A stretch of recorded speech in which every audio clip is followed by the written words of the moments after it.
2022-এর পর 2024-এর শেষে তৃণমূল কংগ্রেসের ন্যাশনাল ওয়ার্কিং কমিটির এক অধিবেশন ডাকা হয়। এই অধিবেশনে উপস্থিত রয়েছেন রাজ্যের মুখ্যমন্ত্রী স্বয়ং, তৃণমূলের সাধারণ সম্পাদক অভিষেক বন্দ্যোপাধ্যায়, রয়েছেন অনুব্রত মণ্ডল, মেয়র ফিরহাদ হাকিম, মলয় ঘটক এবং তৃণমূল নেতৃত্বের বিশিষ্ট ব্যক্তিবর্গ। এই অধিবেশনের মূল উদ্দেশ্য হল যে রাজ্য স্তরে এবং জাতীয় স্তরে বর্তমানে তৃণমূলের অবস্থানটা কীভাবে রয়েছে, এর পাশাপাশি এর পাশাপাশি যেটা নির্ধারণ করা হচ্ছে সেটা হচ্ছে যে তৃণমূলের আগামী দিনে যে সাংগঠনিক স্তরে যে রূপরেখাটা তৈরি হবে, সেই কী ধরনের রূপরেখা তৈরি করা হবে। এছাড়াও রয়েছে আগামী বিধানসভা, অর্থাৎ 2026-এর বিধানসভাতে তাদের যে তৃণমূল কংগ্রেসের যে কর্মসূচি অর্থাৎ কী এজেন্ডা গ্রহণ করা হবে সেটাও এই অধিবেশনে নির্ধারিত হবে। এছাড়াও পার্থ চট্টোপাধ্যায় এবং জ্যোতিপ্রিয় মল্লিকের অনুপস্থিতিতে তাদের স্থলে কারা স্থলাভিষিক্ত হবে সেটাও এই অধিবেশনে নির্ধারিত হবে। যারা এই ডিসিপ্লিনারি কমিটিতে আছেন তারা হলেন সুব্রত বক্সী, অরূপ বিশ্বাস, ফিরহাদ হাকিম, সুজিত বোস, চন্দ্রিমা ভট্টাচার্য। এই পাঁচজন এই পার্টির ডিসিপ্লিনারি যে কমিটি তাতে রয়েছে, এবং যেটা অ্যাসেম্বলির কমিটি অর্থাৎ বিধানসভার ডিসিপ্লিনারি কমিটি তাতে রয়েছেন শোভনদেব চট্টোপাধ্যায়, নির্মল ঘোষ, দেবাশিস কুমার, অরূপ বিশ্বাস, ফিরহাদ হাকিম, চন্দ্রিমা ভট্টাচার্য। এবং আগেই যেমন বলেছি তিনটি এই ডিসিপ্লিনারি কমিটির ক্ষেত্রেই কিন্তু এগুলো প্রযোজ্য, অর্থাৎ শো কজ নোটিশ যদি যায় কোনো সদস্য অথবা সদস্যার কাছে, তাহলে 3টি শো কজ নোটিশে যদি উপযুক্ত জবাব না পাওয়া যায় তাহলে তাদের সাসপেন্ড করবে পার্টি। এটা খুব গুরুত্বের সঙ্গে পার্টি বিবেচনা করে এই ডিসিশন অর্থাৎ আজকে কর্মসমিতির এই বৈঠক থেকে এই সিদ্ধান্ত নেওয়া হয়েছে। এবারে পার্টিরটা বেঙ্গলে সুব্রত বক্সী, অরূপ বিশ্বাস, ফিরহাদ হাকিম, সুজিত বোস এবং চন্দ্রিমা ভট্টাচার্য। এটা ডিসিপ্লিনারি কমিটি।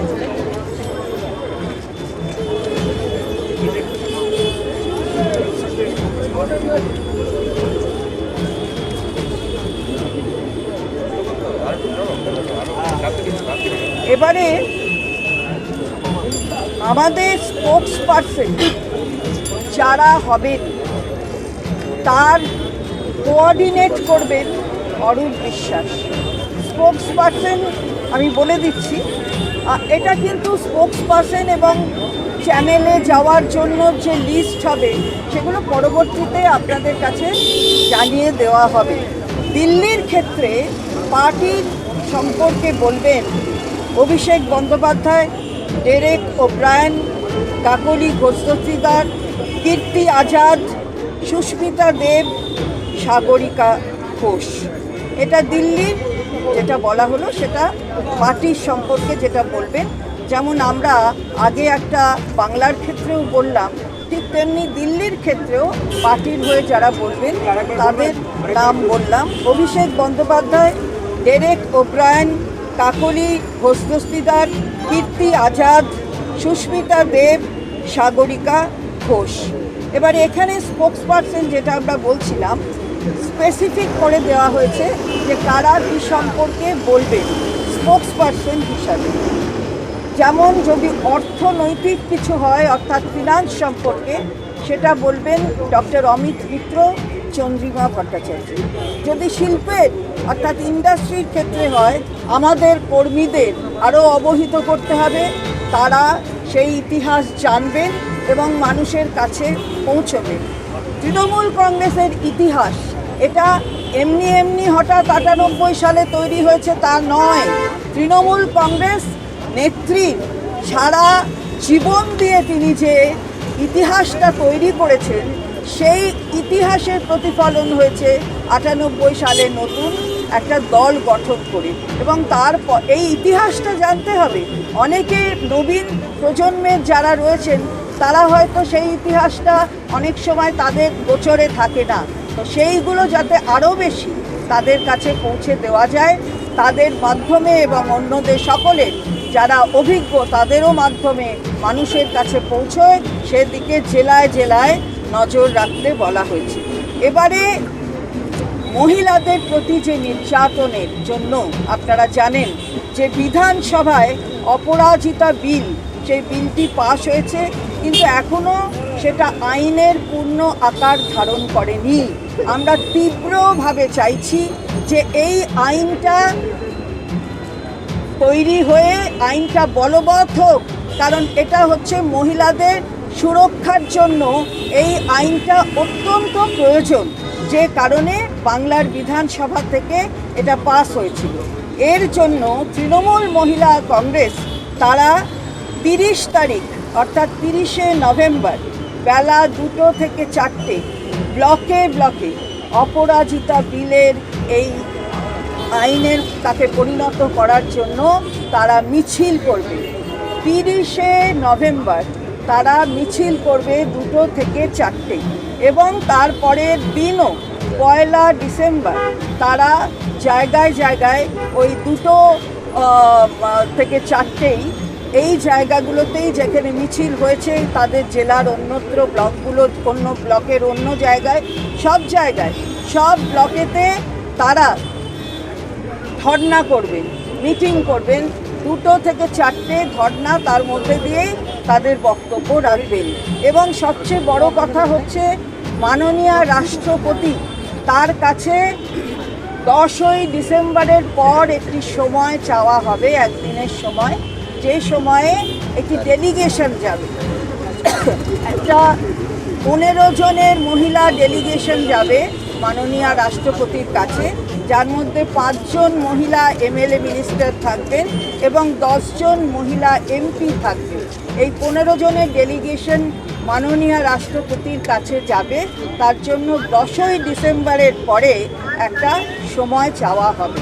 এটা যেমন প্রথম পর্যায়ের একটি কর্মসূচি, সে কথা বলেছেন মাননীয় নেত্রী আমাদের, এবং এই বৈঠকে সিদ্ধান্ত হয়েছে। এরপর আরেকটি কর্মসূচি নেওয়া হবে, যার তারিখ পরবর্তীতে আমরা আপনাদের জানিয়ে দেব। সেটা মানুষের সাথে মানুষের পাশে, জেলায় জেলায় আমাদের এই কর্মসূচি হবে। মানুষের সাথে মানুষের পাশে আমরা পরবর্তীতে জানিয়ে দেব।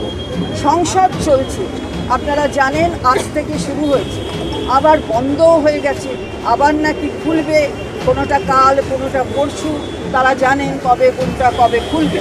কিন্তু পার্লামেন্টে আমরা কিন্তু আমাদের সাংসদরা অত্যন্ত গুরুত্বপূর্ণ ইস্যু নিয়ে তারা কথা বলবেন। সেটা হলো প্রাইস রাইজ, অর্থাৎ মূল্যবৃদ্ধি, বেরোজগার, আনএমপ্লয়মেন্ট, ফার্টিলাইজার, সার, কি হলো সার নিয়ে প্রশ্ন তুলবেন, এবং আবাস যোজনার টাকা বন্ধ, 100 দিনের কাজের টাকা বন্ধ, এই টাকা বন্ধ, অথচ জিএসটি নিয়ে নেওয়া হচ্ছে। জিএসটি থেকে আমাদের যে প্রাপ্য টাকা, যেগুলো বাজেটারি অ্যালোকেশন রয়েছে, সেগুলো আমাদের কাছে পৌঁছচ্ছে না। সুতরাং পার্লামেন্টে এই সম্পর্কে আলোচনা তো চাইবেনই, প্রশ্ন ওঠাবেন আমাদের মাননীয় সাংসদ যারা রয়েছেন। এবং সবচেয়ে গুরুত্বপূর্ণ হচ্ছে নর্থ ইস্ট, উত্তর পূর্ব নিয়ে। আজকে দেখছেন যে মণিপুরের ঘটনা নিয়ে চারিদিকে পুরো উত্তর পূর্ব ভারতবর্ষে একটা ডামাডোল চলছে। সুতরাং সেখানে তারাও অ্যাফেক্টেড হচ্ছেন, ফলে সেখানে সেই বিষয় নিয়েও আমাদের সংসদে আলোচনা চাইবেন আমাদের মাননীয় সাংসদরা। এবং একেবারে কোয়েশ্চেন যে আওয়ারগুলো একদম রাউন্ড দ্য আওয়ার সেগুলো থাকে, সেই দিকে আমাদের সাংসদরা নজর রাখবেন। অর্থাৎ সবসময় দেখা যায় হঠাৎ হইচইয়ের মধ্যে হয়তো বন্ধ হয়ে গেল, আমাদের সাংসদরা বলবেন যে কোয়েশ্চেন আওয়ারটা সম্পূর্ণ তো চলুক, তাহলে আমাদের যে প্রশ্ন সেটা সংসদে রাখার যে জায়গাটা তৈরি করার প্রয়োজন সেটা আমাদের সাংসদরা করবেন। আর আরেকটা গুরুত্বপূর্ণ কথা, যেটা অনেক সময় অনেক জায়গায় কনফিউশন হচ্ছে, আমাদের যে ইলেকশন কমিশনে আমাদের দল কিন্তু অল ইন্ডিয়া তৃণমূল কংগ্রেস হিসাবে আমাদের রেজিস্ট্রেশন, সুতরাং আমরা অল ইন্ডিয়া তৃণমূল কংগ্রেস। এখানে যেমন ইউপি, মেঘালয়, আসাম, গোয়া এরা অল ইন্ডিয়া তৃণমূল কংগ্রেস লিখবে, কিন্তু লিখবে ব্র্যাকেটে UP unit, Meghalaya unit, Assam unit, Goa unit. এইভাবে তারা তাদের যে প্রদেশের ইউনিট সেই ইউনিটের ব্যাখ্যা করবে। অল ইন্ডিয়া তৃণমূল কংগ্রেস আমাদের যেটা রেজিস্টার্ড দল, মাথার ওপর অল ইন্ডিয়া তৃণমূল কংগ্রেস থাকবে। এটাই আজকে আমাদের সিদ্ধান্ত হয়েছে, সর্বসম্মত সিদ্ধান্ত। এবং সবাই আজকে আমরা আপনাদেরও ধন্যবাদ জানাই যে আপনারাও বহুক্ষণ ধরে এখানে অপেক্ষা করছেন। মাননীয় মুখ্যমন্ত্রী পক্ষ থেকে সবাইকে ধন্যবাদ। মাননীয় মুখ্যমন্ত্রী সবার জন্য ছিলেন, আছেন এবং থাকবেন, এটা বাংলার মানুষ আবার বুঝি। ক্যামেরায় গোবিন্দ দোলের সঙ্গে Parthapratim Shah, report, big news Kolkata. Big news, সবার আগে সবার সাথে।